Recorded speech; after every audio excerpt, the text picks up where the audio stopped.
누가복음 14장 1절에서 14절까지 말씀을 봉독해 드립니다. 누가복음 14장 1절에서 14절까지의 말씀입니다. 안식일에 예수께서 한 바리새인 지도자의 집에 떡 잡수시러 들어가시니 그들이 엿보고 있더라. 주의 앞에 수종병 든 한 사람이 있는지라. 예수께서 대답하여 율법 교사들과 바리새인들에게 이르시되 안식일에 병 고쳐주는 것이 합당하냐 아니하냐. 그들이 잠잠하거늘 예수께서 그 사람을 데려다가 고쳐 보내시고 또 그들에게 이르시되 너희 중에 누가 그 아들이나 소가 운물에 빠졌으면 안식일에도 곧 끌어내지 않겠느냐 하시니 그들이 이에 대하여 대답하지 못하니라. 청함을 받은 사람들이 높은 자리 택함을 보시고 그들에게 비유로 말씀하여 이르시되 네가 누구에게나 혼인잔치에 청함을 받았을 때에 높은 자리에 앉지 말라.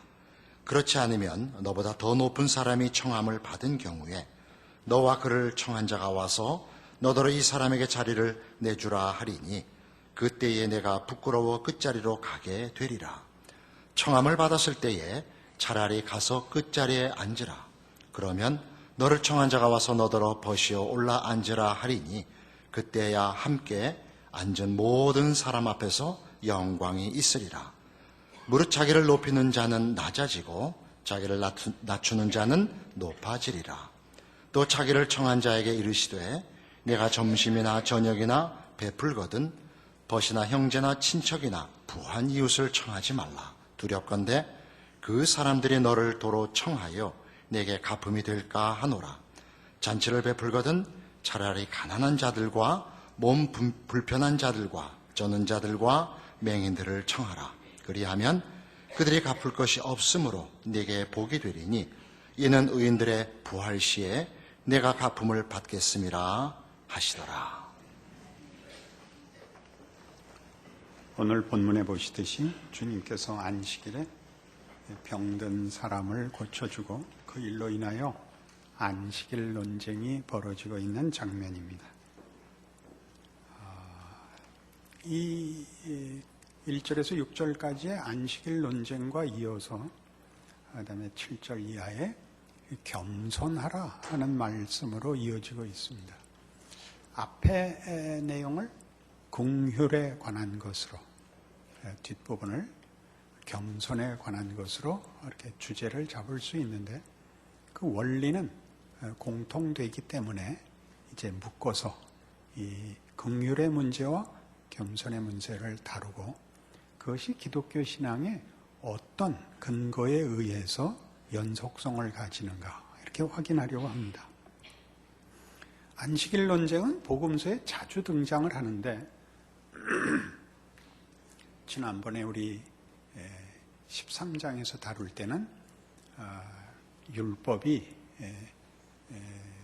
내용을 담고 있는 것이라 하는 면에서 안식일 논쟁을 다루었었습니다. 오늘 다루려고 하는 것은 뭐냐 하면 예수님께서 하시는 일을 당시에 종교 지도자들이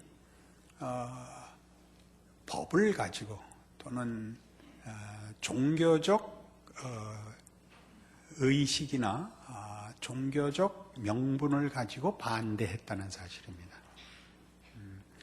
주님께서 안식일에 나는 안식일의 주인이라 라고 말씀을 하시는데도 율법과 구원을 받아야 되는 자들이 주는 자에게 와서 거꾸로 시비를 걸었다. 여기에 초점이 있죠. 그게 뭐냐 하면 율법을 지키기 위하여 긍휼을 마저도 베풀지 못하게 했다 이겁니다. 재밌지 않습니까? 예수님이 긍휼을 베푸는 문제를 바리새인들이 안식일을 지키기 위하여 다른 날 해라 그랬다는 거죠. 예수님의 답은 이겁니다. 안식일의 개념이 긍휼을 베푸는 하나님의 뜻을 표현하는 것이고 증거하는 것이고 그래서 안식일에 긍휼을 베푸는 것은 당연할 뿐 아니라 더 해야 된다. 이렇게 말씀하는 것입니다. 이게 무슨 문제냐? 죄란 도덕성의 문제가 아니라 도덕성을 가지고 계시는 하나님에 관한 문제라는 것을 지적하고 있습니다. 기독교인이 된 이후에도 우리가 모든 존재와 가치의 주인이 하나님이라는 걸 놓치면 우리는 말하자면 거기 어떤 법칙이나 어떤 명분으로 하나님과 충돌할 수 있다는 사실이죠. 오를수록 그렇습니다. 오를수록. 오를 때 참 무섭습니다. 오를 때 더 자비로워야 된다. 거기가 더 근거이지, 근거를 펼치는 방법이 근거라는 내용을 맡고 있는가 늘 살펴보라고 지적하는 것입니다. 사무엘상 15장에 가보겠습니다. 구약성경 432페이지 사무엘상 15장입니다. 20절 사울이 사무엘에게 이르되 나는 실로 여호와의 목소리를 청종하여 여호와께서 보내신 길로 가서 아말렉 왕 아각을 끌어왔고 아말렉 사람들을 진멸하였으나 다만 백성이 그 마땅히 멸할 것 중에서 가장 좋은 것으로 길갈에서 당신의 하나님 여호와께 제사하려고 양과 소를 끌어왔나이다 하는지라. 사무엘이 이르되 여호와께서 번제와 다른 제사를 그의 목소리를 청종하는 것을 좋아하심같이 좋아하시겠나이까. 순종이 제사보다 낫고 듣는 것이 수양의 기름보다 나으니 이는 거역하는 것은 점치는 죄와 같고 완고한 것은 사신 우상에게 절하는 죄와 같음이라. 왕이 여호와의 말씀을 버렸으므로 여호와께서도 왕을 버려 왕이 되지 못하게 하셨나이다. 사울이 왕이 된 후에 사무엘 선지자가 가서 아말렉을 치되 진멸하라고 합니다. 어떤 전리품도 가져오지 말라. 진멸하라 하는데 그 전쟁을 하고 전리품을 어떻게 안 가져오겠습니까? 사울이 그 시험을 받아서 좋은 전리품들을 남겨오죠. 사무엘이 가서 꾸짖습니다. 그러자 뭐라고 핑계를 댔다고요? 하나님께 제사하려고 소와 양을 남겨왔습니다. 그래서 그 유명한 질책이 나옵니다. 하나님은 번제보다 그의 말씀을 순종하는 것을 더 좋아한다. 이게 무슨 뜻일까요? 우리에게 요구되는 모든 신앙적인 명령들이나 혹은 더 넓게 상식과 양심, 도덕에 관한 모든 것들도 그것을 지켜야 하는 이유가 하나님이 그런 분이기 때문입니다. 온 우주와 역사의 주인이신 하나님이 도덕성을 갖고 계십니다. 질서와 공의를 그 통치의 중요한 그 본질로 갖고 계십니다. 그러나 더 중요한 것은 그분이 그런 것들을 줄 때 누구를 잡자고 준 것이 아니라 모두의 유익을 위하여 은혜와 자비로 이 의로움과 선하심과 자비하심과 질서와 규칙과 형식을 베풀었다는 것 잊지 마라. 그러니까 번제를 드리는 것이 하나님이 누구냐를 덮어버릴 수 있다면, 옳은 것이 하나님의 은혜와 자비를 막는 것이 된다면 그것은 틀린 것이다, 그런 얘기입니다. 만만치 않죠. 우리는 모두 하나님의 긍휼을 필요로 한다는 걸 알아야 됩니다. 우리가 양심의 거리낌이 없는 일을 한다든가 옳은 일을 한다든가 도덕적이 된다든가 어떤 옳은 일에 헌신을 할 때는 그것 자체가 그것 자체가 보상인 줄 알아야 됩니다. 사람이 정직히 사는 것, 성실히 사는 것, 효도하는 것, 복입니다. 그걸 하는 것과 그러지 못하는 것을 대비시키는데 절대 목적이 있지 않고, 그렇게 하는 것이 인간다운 것이며 하나님의 통치의 가장 중요한 특징들이라는 것을 누리는 것을 말합니다. 그걸 하지 못하는 건 그것 자체로 이미 벌을 받는 것입니다. 사람이 정직치 못하게 살고 성실치 못하게 살고 명예로운 일에 헌신할 기회나 능력이나 또는 마음을 가지지 못하는 것은 그것 자체로 벌입니다. 그러나 우리는 바로 이런 옳은 일에 부름을 받는 그 하나님의 의로우신 통치, 선하신 통치를 따라 사는 것을 보상으로 여기지 않고 이것을 마치 하고 싶은 것을 사양한 희생과 무슨 잘난 선택으로 생각을 하는 순간 그 보상을 그 자체의 명예에서 구하지 않고 그러지 않는 자들을 정죄함으로 확인합니다. 참으로 무서운 죄성입니다. 틀렸기 때문에 죄가 아니라 옳은 길을 가는데 그것이 하나님의 통치에 순종하여 가는 명예라는 것을 깨닫지 못하여 잘잘못만 시비를 걸자고 나서면 그것이 죄입니다. 우리 예수 믿는 것 이렇게 자주 합니다. 모두를 경멸하고 우월감을 가지는 것으로 자신의 신앙을 확인하는 것은 비겁하고 죄스러운 것입니다. 은혜를 입었다. 하나님의 자녀가 됐고 하나님을 알게 됐다. 영광스러운 것입니다. 은혜를 입은 것입니다. 우리가 긍휼을 입은 자요. 그 은혜와 긍휼이 우리를 이 참다운 복과 명예와 영광으로 우리를 부르셨습니다. 그것으로 충분한 보상이 되어 있지 않으면 우리는 안 믿는 자에게 차별화와 경멸과 동정으로 자신의 신앙을 점검하게 됩니다. 그럼 아주 멋대가리 없는 표정이 나옵니다. 이걸 부드럽게 할 방법이 없습니다. 이 표현은 예수를 믿는데 가까이 하고 싶지 않은 그 얼굴이 나옵니다. 여러분, 한국교회에서 늘 경험하시는 겁니다. 흠을 잡을 수 없는데 옆에 가기 싫습니다.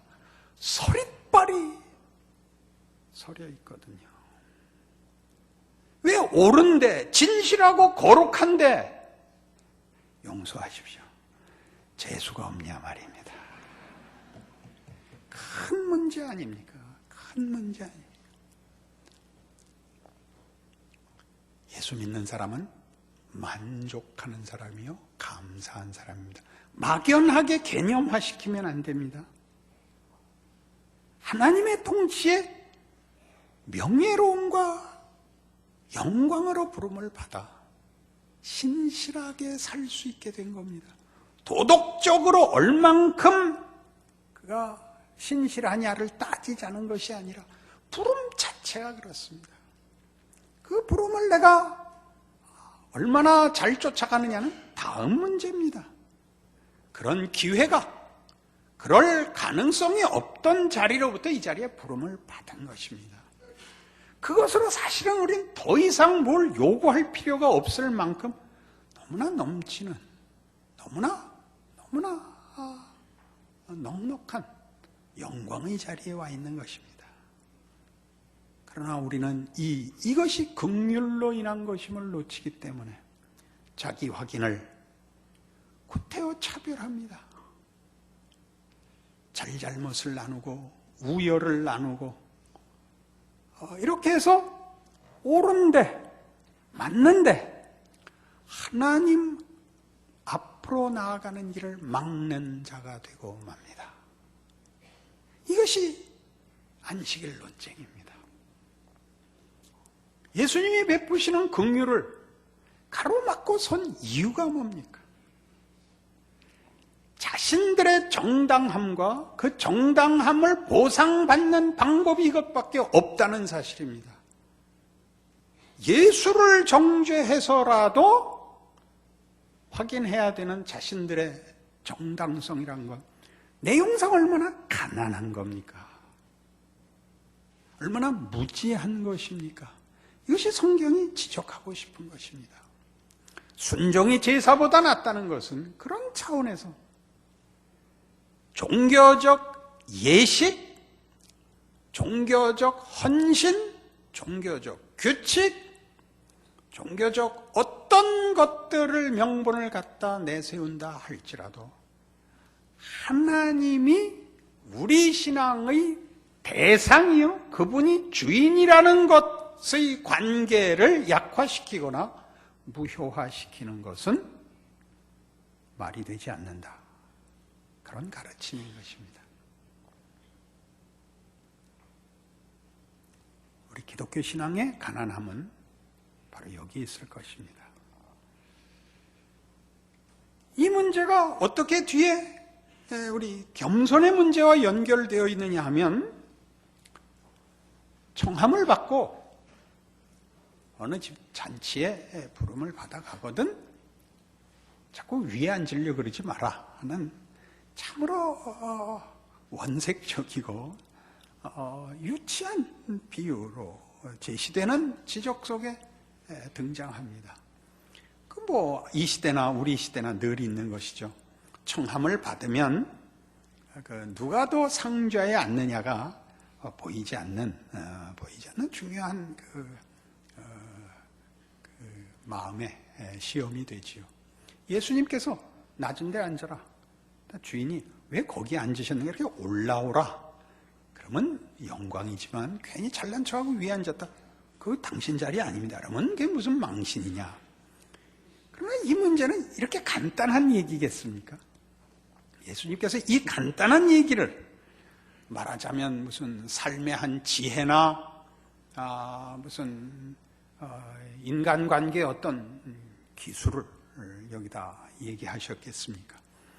이 얘기가 이어서 어디로 가느냐 하면 7절 이하의 겸손의 얘기가 12절 이하에 너희는 벗이나 형제나 친척이나 부한 이웃을 청하지 말고 너희에게 갚을 수 없는 자를 부르라와 연결됩니다. 차라리 가난한 자들과 몸 불편한 자들과 저는 자들과 맹인들을 청하여 갚을 수 없게 하라 라고 권면하십니다. 이것과 이어야만 이 말씀의 이해가 갑니다. 겸손이란 자신이 긍휼을 필요로 하는 자라는 것을 이해하는 데서부터 오는 것이라는 뜻입니다. 내가 긍휼을 입어야 되는 자라는 걸 이해하면 갚을 수 없는 자들을 갚을 수 있는 자들과 차별할 수 없다는 것입니다. 겸손이란 우리 세상에서 얘기하는 어떤 대인관계의 기술도 사회적 어떤 몸치장도 아닙니다.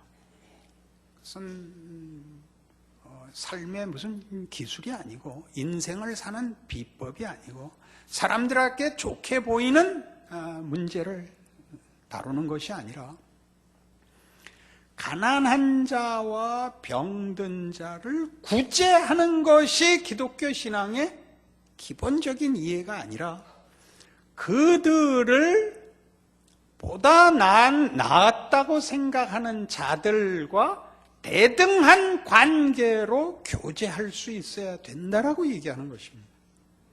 대등한 관계의 교제라는 것은 구제할 대상, 동정의 대상, 도와줘야 할 대상으로 여기지 말고 그들을 대등한 내가 하나님 앞에 긍휼을 필요로 하는 것 같이 보이는 긍휼을 필요로 하는 자가 내가 갖는 영적인 긍휼의 필요성이 더 크고 사소한 보이는 긍휼의 필요를 갖고 있음으로 인해서 우리에게 괄세를 받고 있는데 보다 큰 결정적인 문제에서 우리 모두가 하나님 앞에 긍휼을 필요로 하는 자라는 것을 이해하는 삶을 살아라 이겁니다.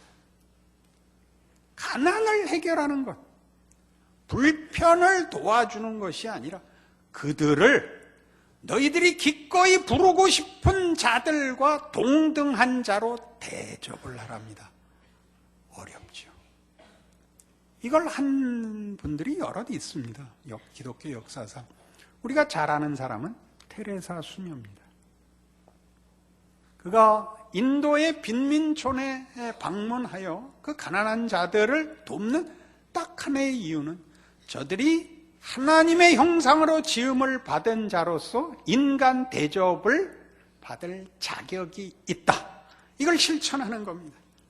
가난을 해결하러 가지 않으며 병을 고쳐주러 가는 것이 아니라 그 아무도 돌보지 않는 자기 몸을 자기가 어떻게 관리할 수 없어 그 집에 버려진 자들을 찾아가 마치 그들이 가장 귀한 나의 관계자인 것 같이 목욕을 시켜주고 정갈한 음식을 준비하고 집안을 치워주고 사람 대접을 하고 오는 것입니다. 필요한 경제적 무슨 말동무 신체적 협력 그걸 떠나서 귀하지요. 우리는 여러 가지 도움을 사실 실천도 하고 있고 이해도 하고 있고 필요를 느끼고도 있지만 대부분의 경우 도움을 주다가 우리가 발견하는 것은 내가 누구에게 도움이 된다는 사실로 인한 자존심 만족입니다. 내가 쓸모있는 사람이구나. 나도 누군가에게 도움을 줄 수 있구나에 보통 감격합니다. 지금 예수님의 행적을 보면 예수님이 자신이 누굴 고쳐줌으로써 내가 누구에게 도움이 된다는 것으로 당신이 만족하는 경우는 없습니다. 결국은 죽으셔야 되는 길을 오신 겁니다. 우리가 세상과 사람이 만들어내는 것으로 답을 얻을 수 없는 곤경에 처했다는 것을 보여주고 계시죠. 당신이 구세주이신 것을 보이시는데 그는 당신이 하시는 일을 이 엄청난 긍휼을 베푸시는 일을 위하여 섬기러 오셨다고 누누이 강조하십니다. 즉 하나님이 우리에게 여기에 말하는 갚을 수 없는 자들을 부르라 라고 우리를 찾아오셨다는 것입니다. 이사야 58장에 가시죠.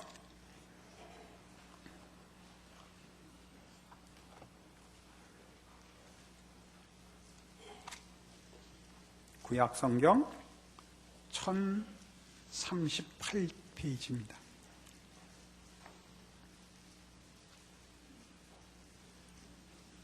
크게 외치라. 목소리를 아끼지 말라. 내 목소리를 나팔같이 높여 내 백성에게 그들의 허물을 야곱의 집에 그들의 죄를 알리라. 그들이 날마다 나를 찾아 나의 길 알기를 즐거워함이 마치 공의를 행하여 그의 하나님의 규례를 저버리지 아니하는 나라 같아서 의로운 판단을 내게 구하며 하나님과 가까이 하기를 즐거워하는도다.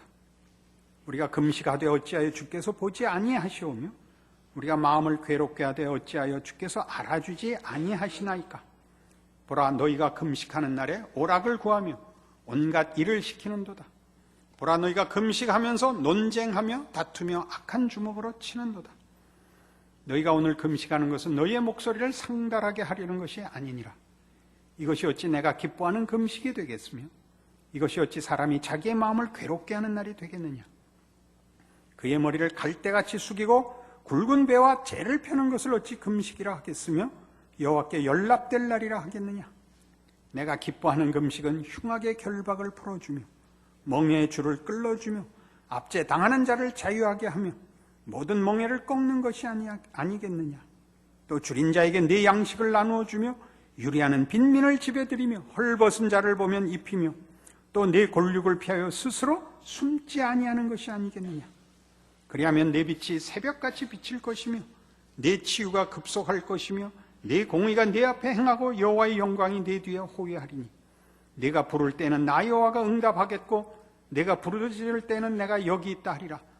만일 내가 너희 중에서 멍에와 손가락질과 허망한 말을 제하여 버리고 줄인 자에게 내 심정이 동하며 괴로워하는 자의 심정을 만족하게 하면 내 빛이 흑암 중에서 떠올라 내 어둠이 낮과 같이 될 것이며 여호와가 너를 항상 인도하여 메마른 곳에서도 내 영혼을 만족하게 하며 내 뼈를 견고하게 하리니 너는 물된 동상 같겠고 물이 끊어지지 아니하는 샘 같을 것이라. 네게서 날짜들이 오래 황폐된 곳들을 다시 세울 것이며 너는 역대에 파괴된 기초를 쌓으리니 너를 일컬어 무너진 데를 보수하는 자라 할 것이며 길을 수축하여 거할 것이 되게 하는 자라 하리라. 무시무시한 말씀입니다. 금식하는데 왜 하나님이 응답하시지 않느냐? 너희의 금식은 우월감의 확인에 불과하기 때문이다. 너희가 종교적인 행사로 자신의 고급함을 증거하는데 급급하기 때문이니라. 우리는 훌륭한 사람이라. 그러니 내 말을 들으라. 우리는 옳은 사람이다. 그러니 내 판단은 언제나 옳다. 그리하여 네가 모든 사람을 잡지 않느냐? 너 잘났다는 걸 증명하기 위해 네가 얼마나 많은 사람들을 잡고 있는가 봐라. 내 금식은 그런 것 아니다. 내 금식은 멍해줄을 끊고 종을 풀어주고 그 얽매인 것에서 해방시키는 것이다. 놀랍지 않습니까? 여러분, 무질서를 상상하신다면 그건 죄성입니다. 옳은 것을 깨면 혼돈이 옵니다. 물론 그렇습니다. 근데 옳은 것이란 뭐냐? 성경이 말하는 정의는 뭐냐? 법으로 강제되는 세상이 아닌 그 아들을 보내신 하나님의 긍휼과 자비가 형태와 질서로 요구되는 통치인 것입니다.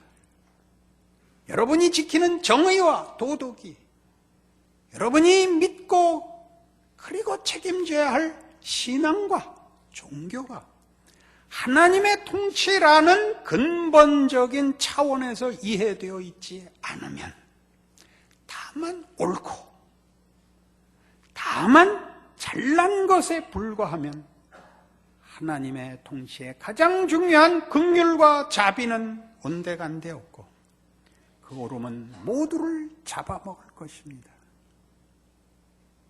종교라는 이름으로 모두가 쉽게 항복할 거라고 생각해서 이 말을 하는 것 아닙니다. 끊임없이 용서하고 이해하고 기다려야 되는 길을, 옳은 길을 가는 자들이 가져야 할 하나님의 통치로서 이해하지 못한다면 우리의 신앙마저도 사람을 잡는 것에 불과해질 수 있다. 그렇게 말씀하십니다. 그러니 여러분의 자기 이해를 확인해 보십시오. 예수를 믿는다는 것이 무엇을 의미합니까?